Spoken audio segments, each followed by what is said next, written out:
Welcome to LMR Live, episode 46, where education and entertainment collide, where we bring you what? Edutainment. We hope you are buckled up and ready for a fabulous episode today. Before we dig in, I want to give a special shout out to the students who work on this project. I call them the Dream Team, and that is exactly what they are. Antoin Marshall, who serves as our stage manager, talent management, Isabel Goad and Maya Taylor, who are assistant stage managers and camera operators, Ben Curry, sound technician, and Benton Donohue, media specialist. Please give a round of applause to the Dream Team. We are thrilled how season 11 is unfolding and thrilled to continue our collaboration partnership with the Sarah Isom Center for Women and Gender Studies at the University of Mississippi. Today's guest is possible because of that collaboration.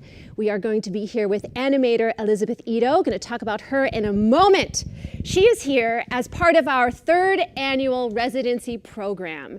We bring in experts to campus who provide public events that we bring folks to campus, but the most important part is we select a student cohort that gets to work with this expert while on campus. And this year, we selected 6 students who are incredibly talented and truly represent interdisciplinary aspects of the University of Mississippi. I'm just going to say their names and where they're from on campus.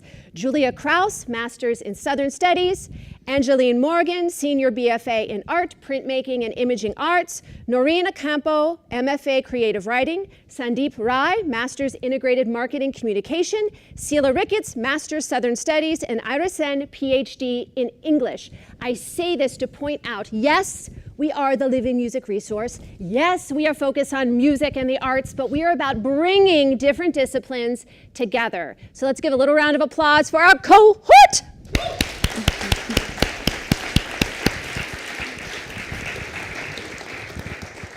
Elizabeth Ito, just want you to take a moment and breathe all this in that I'm about to say. She is a 15-plus year veteran of the animation industry. She has worked for several different studios on TV, feature, and commercial projects. Her credits include supervising director on Adventure Time, feature storyboard artist on Hotel Transylvania, Astro Boy, and SpongeBob movie Sponge Out of Water. In 2017, she won an Emmy for directing the Adventure Time episode Islands Part 4, Imaginary Resources.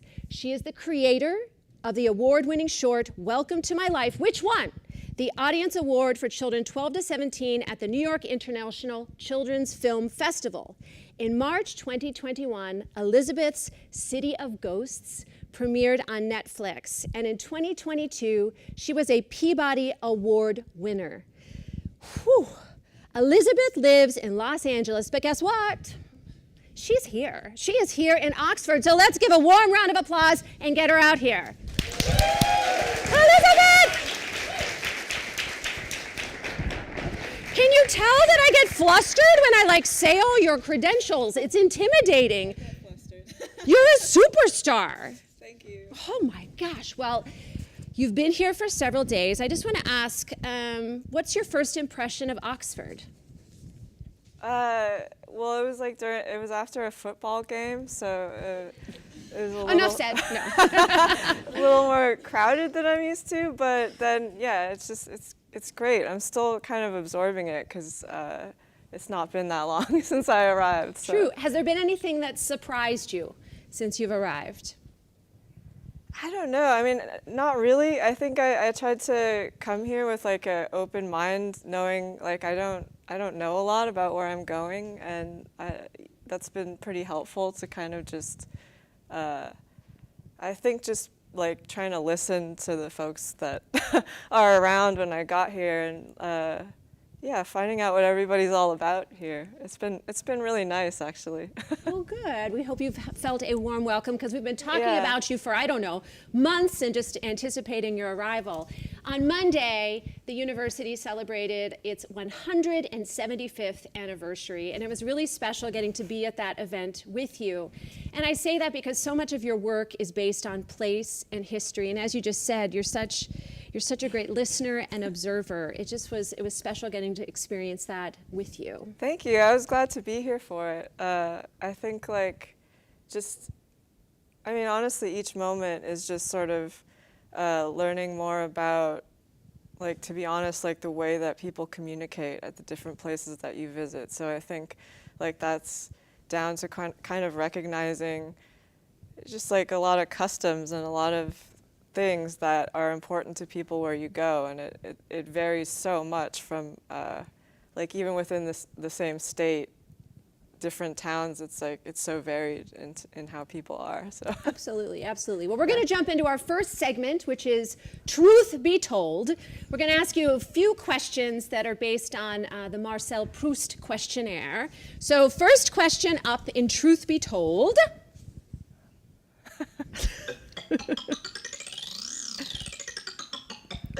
What is your favorite word? Oh. Don't think too hard. Okay. Maybe radical? Radical. Yeah. I like that. The mind can go a lot of different directions with that word. All right, radical it is. All right, let's do the next one.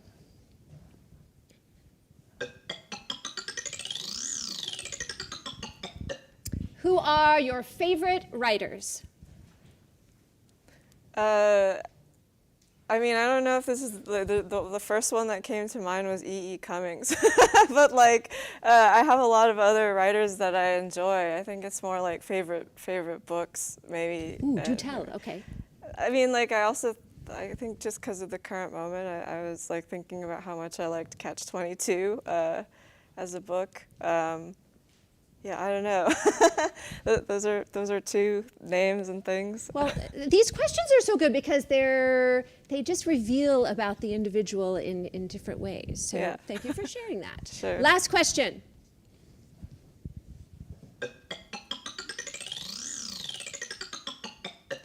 What inspires you? I think solving problems. I used to not really like word problems in math, but I find that even just coming here as an example to do this residency, I think I felt really fortunate to have this opportunity to focus on an issue that I can ground myself in, and to be around other creative people to figure out how to do something together. And I think that's what makes me feel most excited. I love that so much. We need more people like that who want to solve problems in a collaborative manner. Well, thank you for playing Truth Be Told. We appreciate it. I'm curious, what made you decide to say yes to the residency? It was really because I know that I don't know anything about Mississippi. I don't know a lot about the South. And I think in doing the project that I did, City of Ghosts, and even before that with Welcome to My Life, I think I just have this desire now to talk to more people that are from different places, and about things that aren't necessarily heated, I just kind of want to hear details about people's lives, about where they live. And I thought about it, and I was like, I think this could really be a nice opportunity to do that in some place that I want to be open to understanding a lot better than I do.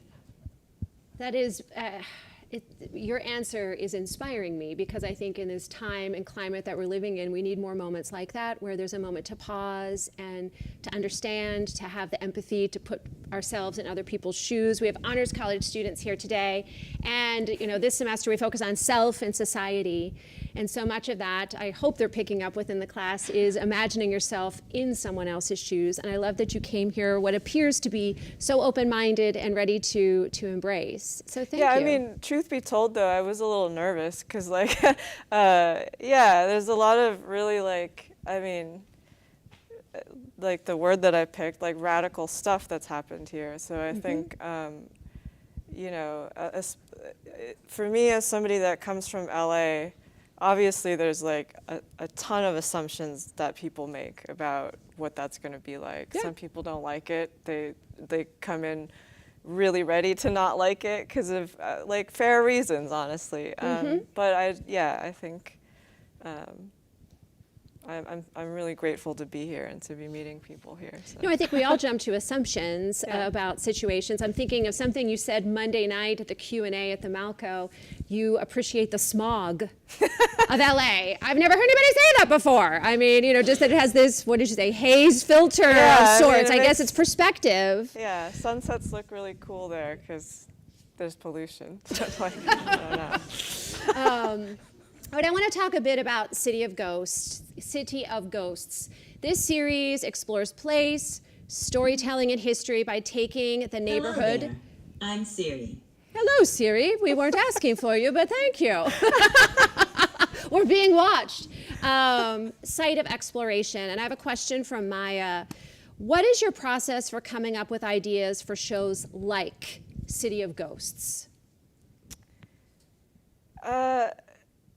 Most of the time, it's with the stuff that I try to get made at studios. It's so far I've been presented with like kind of what that studio might be open to or what they're looking for. So for example, with like City of Ghosts, people at Netflix honestly invited people in at first and said, we want you to make something that maybe you wouldn't be able to make anywhere else, and we want you to figure out how we can make this, like, can we make this studio work differently than other places that you might have worked. And so I was all in, and I thought about I had this idea in mind, I think, about my city and about how much it had been gentrifying, is still gentrifying, and how do you capture what the good things are about it that you know, you might want to tell children about, or that they could learn about in a way that's like, you know, you can get a studio to make a show about that. So I think it's like thinking about what I'm interested in at the moment in, and then figuring out like how do I translate that into something where I can make something. I mean, now it's for kids. It doesn't have to be for kids, but just how can I translate that into something that reflects how exciting it is to find out all this information about stuff. Was it daunting or intimidating that they were so open to what you were bringing to the table? Yeah. I mean, like within reason, because it's sort of like, I think it was more, everybody wasn't sure whether that's like legit, that somebody's telling you, if you come up with a show idea, we'll make it. That just doesn't sound real No, it doesn't. anybody. It's almost too good to be true. Yeah, so I think all of us were like, when are you gonna tell us that you weren't being honest? But I think for me, it did feel a little bit like, I keep comparing it to like Indiana Jones, where like at the last minute, like he's slid under like a door that's closing, you know, and then he grabs his hat. It kind of felt like that, trying to finish the show. Yeah. To get it out like with enough speed that, you know, like they're not gonna stop it. Anyway. Well, neat. Isabel wants to know, what is your favorite episode of City of Ghosts and why?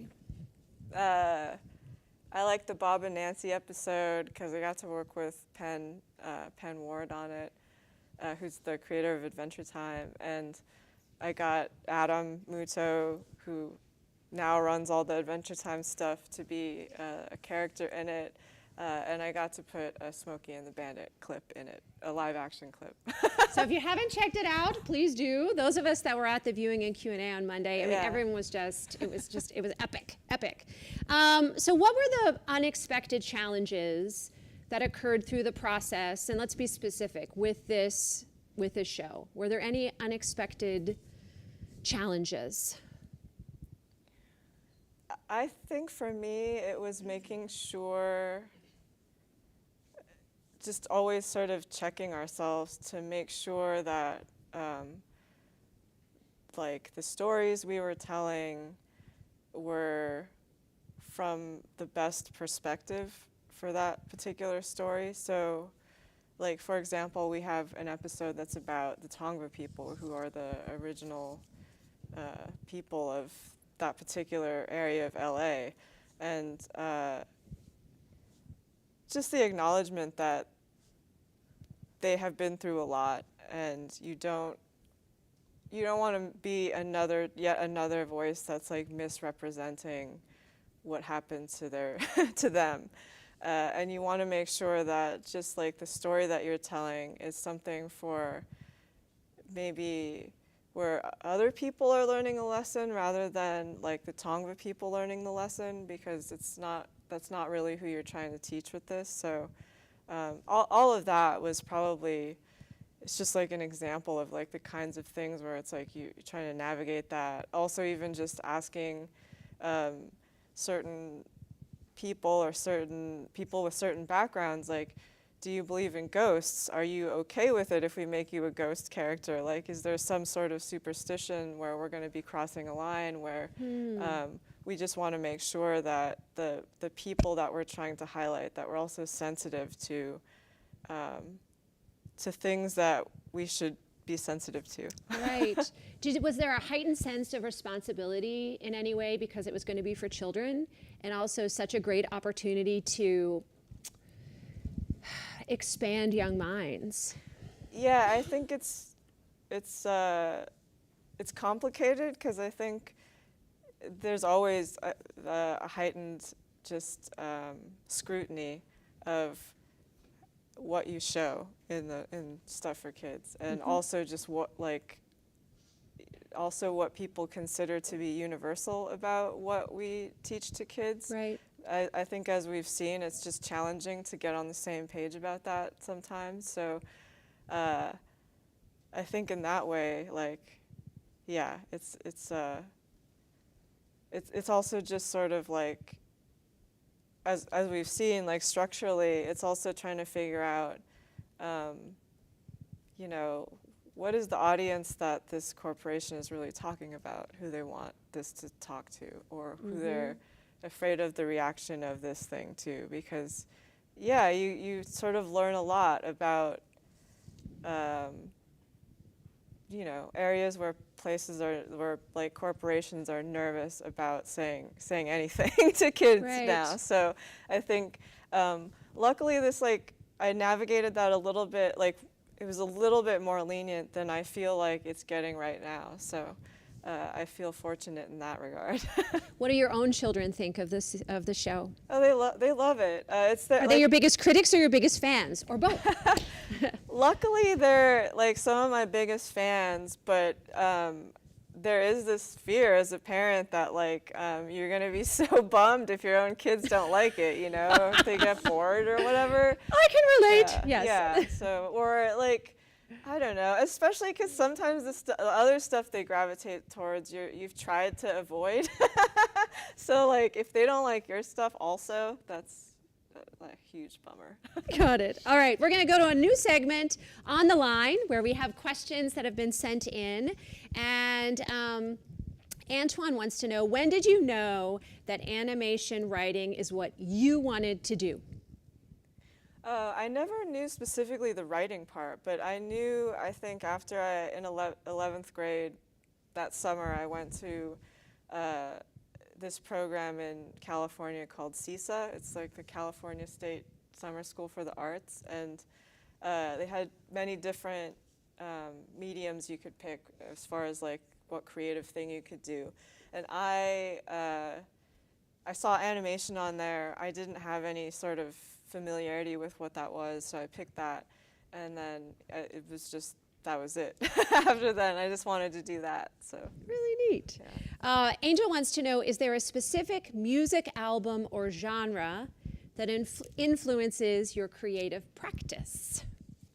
Oh, it's varied. I think just music in general has a huge effect on me when I'm creating stuff. Like, sometimes there's been songs that I've listened to where, you know, you want to capture what you're visualizing when you hear that song, or you want to capture like the feeling that a song gives you, or it'll like that kind of feeling will inspire a thought of a storyline that could happen. Likewise, like there's times where I can't like listen to music where somebody's singing, like I have to listen to something that like allows me to think. So like I'm not a person who can listen to a podcast, for example, when I'm working, I think, because I just end up having to rewind it like infinite times. Yeah, so I think it plays a huge influence. It's hard to pick any like one album though. Just depends what you're working on. Yeah. Awesome, awesome, awesome, awesome. All right, we always play a game on LMR Live, and today is no different. We are going to play a game called Scripted with Ito, and this is going to allow us to go inside City of Ghosts very briefly, but a little teaser. Let's roll for the game, and then we'll get into it.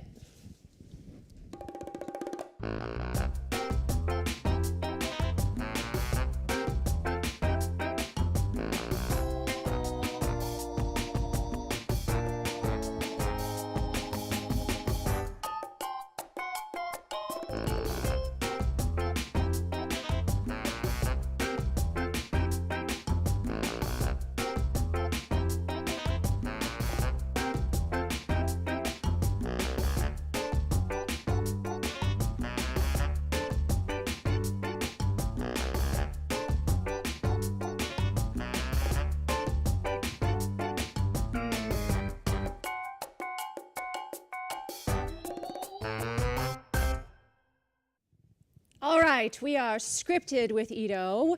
The team has cleverly pulled some brief clips from City of Ghosts. We're going to get a little sentence with a word missing at the end.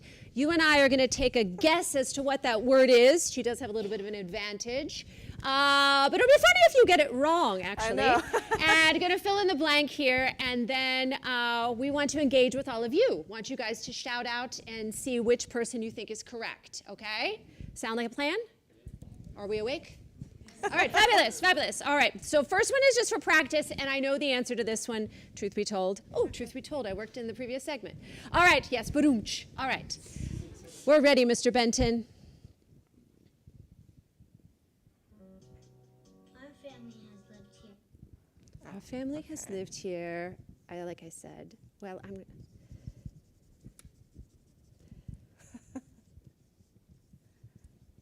All right, I'm going to say briefly, and she's saying forever. Which one is it? Forever, forever. Let's see. Our family has lived here forever. You got it right. All right, I knew that one, so I put a different word. I don't want to be accused of cheating. You know, we're very, we have an accounting firm keeping track of all this. Not. All right, here we go. For real now. So I started looking for a place on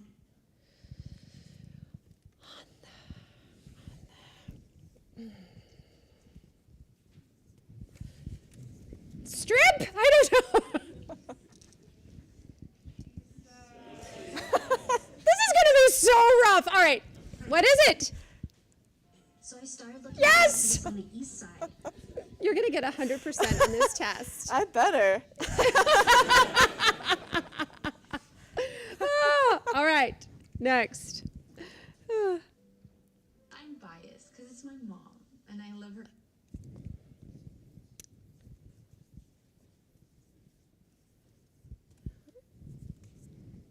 Forever? Who are we going with? Cooking. Aww, And I love her cooking. that's so sweet. So sweet. Okay.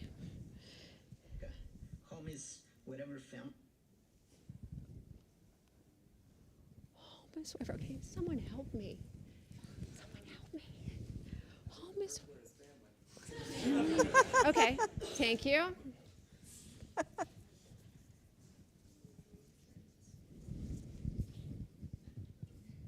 That's what I'm going with. Oh, sorry. Oh my gosh! Oh my gosh! Oh my gosh! Did I get it right?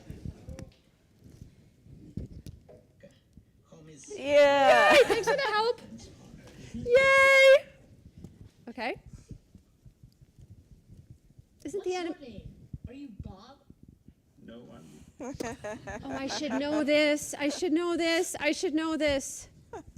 Oh, shoot. Now I'm embarrassed. Okay, don't lose respect for me, please, Elizabeth. Oh my God, I got it. What's your name? Are you Bob? No, I'm Walter. Yeah, that's Adam's voice. I love it so much. All right. She's 100%. What? Your mom's a...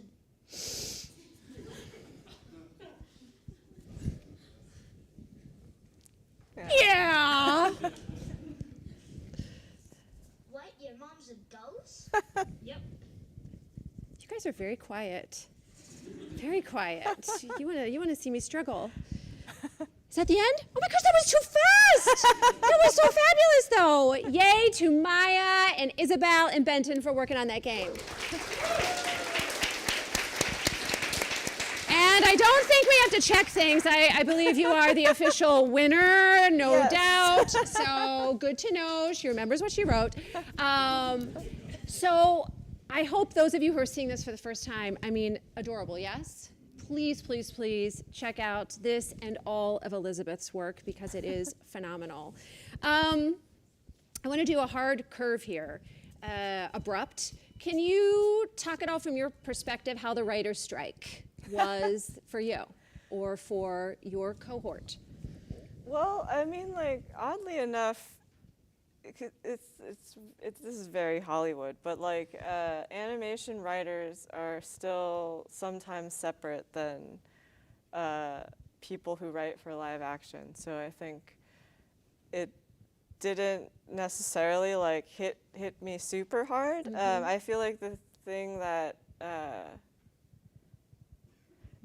everyone is fighting about, though, that I hope that they find a resolution that sort of appreciates people more than computers, is like the AI thing. So I think that thing is definitely just something that I'm just concerned about as somebody who likes the human touch on creative endeavors. So I think that part is something that I'm mostly keeping an eye on Yeah. as far as like what's unfolding. Yeah, so I mean, have engagement and, talk within the business world, has it changed because of what's happened, transpired through the strike and all of the AI? Like, how is it different, if it is? I think it's changed just because like studios are still kind of reeling from everything that happened during pandemic. Like I just, as much as like we wanted to be optimistic and say that it didn't have an effect, I think it definitely had an effect on just what we know about what people want to watch. It has an effect on all of it. So, and I think, so I just think there's a little bit of having to recover from like we don't even really quite understand what, because nobody's really been forthright about, all the ways that it held us back. I think, I mean, to your point, I do think the writer's strike and the actor's strike and all of it has affected production, obviously. So I think in that way, it's a nerve-wracking time. But it's also something to like remember that there's like very often this cycle, especially just yearly, where like at the end of the year, everything seems really bleak, but then it comes back and I think it'll be all right. We just have to figure out how that restructure happens and sort of how we get more creative stuff back into play. Do you think Netflix is having conversations with folks like they did with you of what do you want to create, or is it more managed? I don't think they are anymore. I feel like they're probably really trying to figure out how to, get control of something. I'm not sure. It's a very confusing thing because I think it's related to the way we've seen tech companies handle a lot of things, Right. where they've sort of been a little too destructive of like ways that we're working all right. What is the most challenging part of the business for you to manage for you? Like, what Or what part of it do you enjoy most, the business side? Right now, it's honestly, like, the part that's hard for me to manage is to me, the closed-mindedness of people all really wanting everything to be something that's popular and known, and like, I think I'm disappointed that it's just like the places that seem like they should have the ability to like fund interesting projects and things that are just sort of like good for the sake of people having something to enjoy, like they're not doing that because they're all afraid, and also just not realizing the value in, like, you have to build that up. You can't just find it and then exploit it. You kind of have to like build a relationship with creative people. You have to like relearn how to trust creative people to do things that are interesting to folks. And it might not be like 1 billion people at first, but it has to go back to being like, that's all right. Right. You know? Right. Very cool. I mean, that's something we need to make sure we are doing all the time in university and higher ed. We have a responsibility, I think, within the academy to push those boundaries and barriers, so then when people are going out into the industry, they're potentially more ready to do that. Anyways, sidebar there. We are going to shift to another segment, LMR 360, where we touch base with a former Dream Team member and see what they're up to. Please enjoy this peek with Erica Wheeler. On this feature of LMR 360, we are highlighting former Dream Team member Erica Wheeler. Erica is a 2021 graduate with her master's in music. A native of Vicksburg, Mississippi, she stepped into the realm of teaching following graduation and obtained her Class AA license. The past 2 years, Erica has been selected to perform with Opera Mississippi and is staying busy with her travels to places such as Cabo, New York City, Los Angeles, San Francisco, and the Bahamas. Recently, she directed her first musical, The Addams Family, and she was selected as Miss Warren County to compete in the Miss Mississippi pageant. Take a look at what Erica had to say about her time with LMR. Hello, I am Erica Wheeler, a 2021 grad school graduate from the University of Mississippi, where I obtained a Master of Music in Vocal Performance. During my time at the university, I served as the Graduate Assistant for Living Music Resource. While working with Living Music Resource, I was able to develop a plan and a pathway for career success beyond my collegiate education. I discovered and I was introduced to so many ways of learning how to be a successful performer and educator. And it has definitely shaped who I am and where I am today in my career. So today I am actually the choral director at Vicksburg High School, which is my former high school.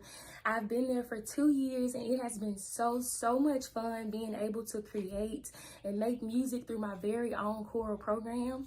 I'm also singing with Opera Mississippi. Last year, I had the opportunity to sing with the opera chorus, and we did Deflator Mouse. And this year, I have the opportunity to sing the role of the second spirit in the Magic Flute. This will be happening in April 2024, so I'm super excited and looking forward to this. And I hope that you all can catch it, whether it be live streamed or in person.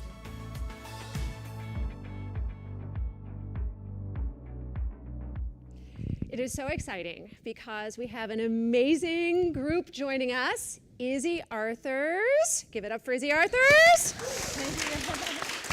And along with her, Taylor, Cortez, and Luke. Give it up. And they are going to perform an original called Orbiting. But first, just a little bit about Izzy Arthurs. She's from West Tennessee with musical influences of Stevie Nicks, Lord, and Casey Musgraves. Since arriving at Ole Miss, she has been connected with talented individuals who are fostering her creativity. Side note, she was part of last year's cohort with the Sarah Fest residency, and in year 1, Taylor was part of the cohort with the residency. Your year was Board of Education, correct? Last year was Art of Process, thank you, and now we are Art of the Unexpected. She is a member of the Honors College here at the University of Mississippi. She plans to release an album or record an album this summer, so be on the lookout. But let's just give a super warm welcome to these amazing students and artists as we experience Orbiting, and feel free to set it up too, Izzy, okay? Of course. Well, Thank you guys so much for having us today. Thank you, LMR, the Dream Team, and the Sarah Isom Center for having us. This is a song I wrote and rewrote and drafted with a lot of that cohort experience in mind. It really means the most to us students to have people like you here. So thank you guys. This is Orbiting.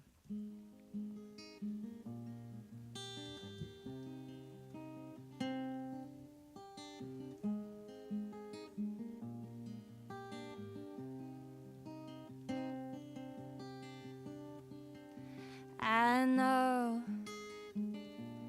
it's no use, nothing I could say to turn your head, bring love back from the dead.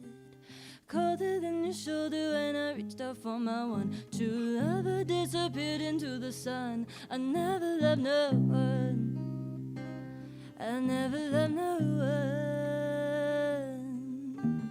I the beholder and you know I'm looking down. Drink it up like you wanna drown. Took away my pretty crown, and now I wanna drown.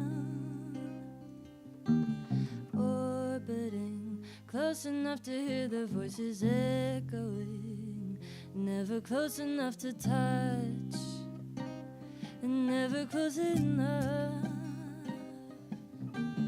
Orbiting, but never close enough.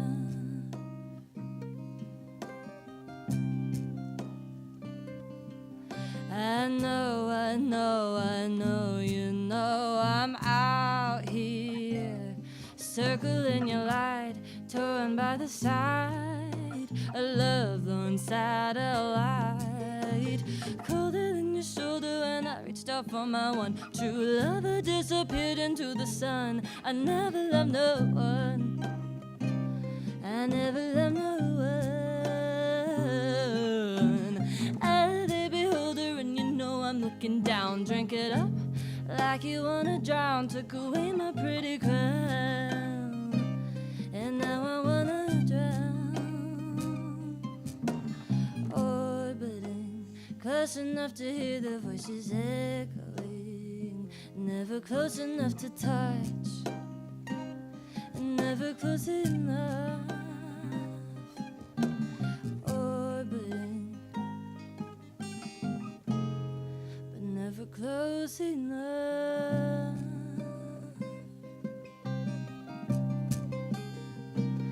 So I stay here on my dying planet while you're off chasing sunsets on someone else's Venus. I cry out to the dark, losing all I want.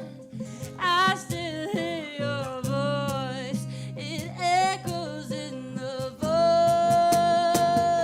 So I stay here on my dying planet while you're off chasing sunsets on someone else's Venus. I cry out to the dark, losing all I want. I still hear your voice, it echoes in the void. And I'm sentenced to watch from a distance the life of my truest love, never close enough.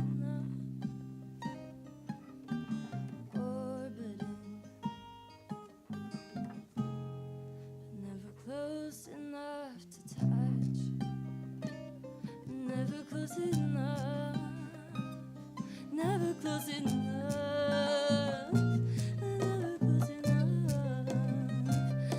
never close enough, never close enough.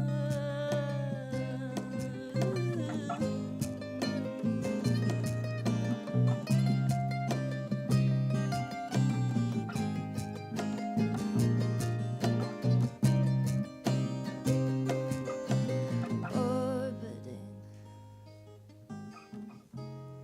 but never close enough to touch, and close enough, orbiting, but never close enough.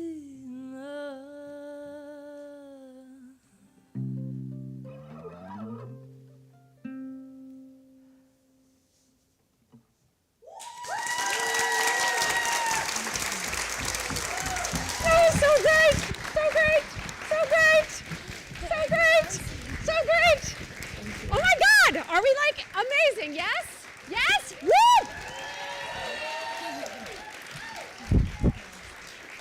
So if you're in the area, it is possible to experience these amazing folks at Proud Larry's, right? November 8th, Yes, tonight. and- November 17th. Yes.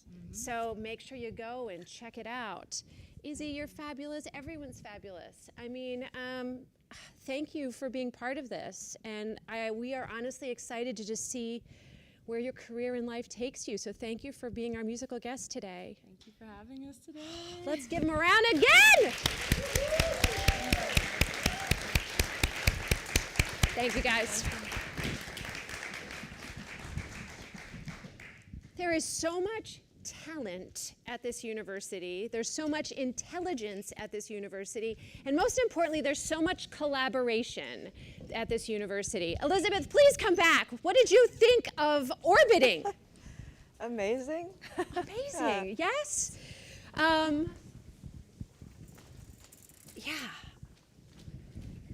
Thank you, guys. So I want to know, what is next for Elizabeth Ito?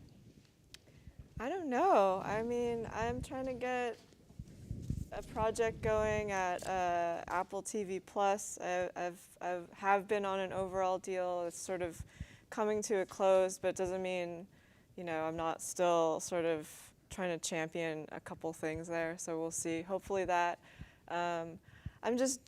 I've been telling people I'm genuinely interested in trying to make a show about food that has to do with food somehow, whether it's for adults or kids or whatever, because I think, I don't know, everybody sort of realizes this now, but it's like food is such a connective thing and such an easy thing to communicate about and to appreciate between people. So I'm hoping to do that.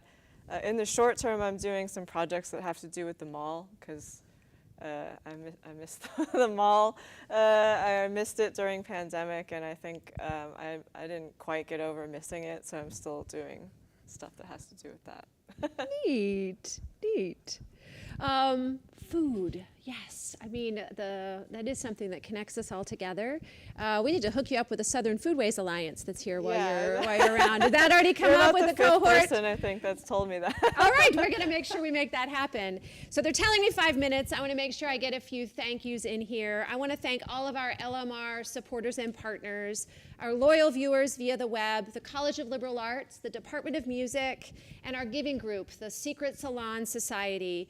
A huge thank you to our partner, though. Our partner in this and our last episode, in this residency, and in so many things, is the Sarah Isom Center for Women and Gender Studies. It is an amazing entity on this campus. It's amazing because of its people.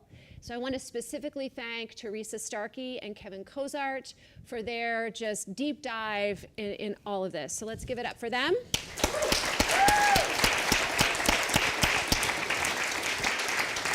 If you'd like to learn more about the Isom Center, or you want to learn more about the Living Music Resource, or you want to learn more about the residency program we've created here, please reach out. We'd be happy to talk with you. We like engaging, so feel free to reach out. Plan to join us in 2 days, Friday, November 10th at 6 p.m. in Nutt Auditorium if you're in the vicinity. This Friday, Elizabeth is going to give an arts talk in Nutt, and then the cohort is going to showcase, exhibit. It's an opportunity to experience what they've been working on. It's going to be a progressive arts experience. It starts in Nutt, then it'll go to different locations. There will be food in a bag that you can take with you. We're incorporating food. Yeah. And you'll get to see what the cohort is doing. It's important to point out, You know, in our world, so much of our time is focused on the product. And while products are important, we really believe the process is integral. So we invite you to really come and get a glimpse inside the minds of these creatives, get a glimpse into how they're viewing the world around them. And this has all been transpiring through your brilliant leadership and collaboration. So 6 o'clock, Friday, November 10th, Nutt Auditorium. I want to thank people. I want to thank my partner in this Living Music resource, Executive Managing Director Brady Bramlett. I want to thank Graduate Assistant Antoin Marshall and Undergraduate Assistants Benton Donohue, Maya Taylor, Ben Curry, and Isabel Goad. I mentioned them at the beginning, but they deserve and need to be mentioned again. None of this happens by one person's doing. It is a team. It is a collective, collaborative environment. They bring so much to the table. They are incredible. Round of applause. And most importantly, Elizabeth, I want to thank you. I want to thank you for taking a chance on Mississippi, for taking a chance on the University of Mississippi and coming here. We hope that you felt you are feeling welcomed with warmth.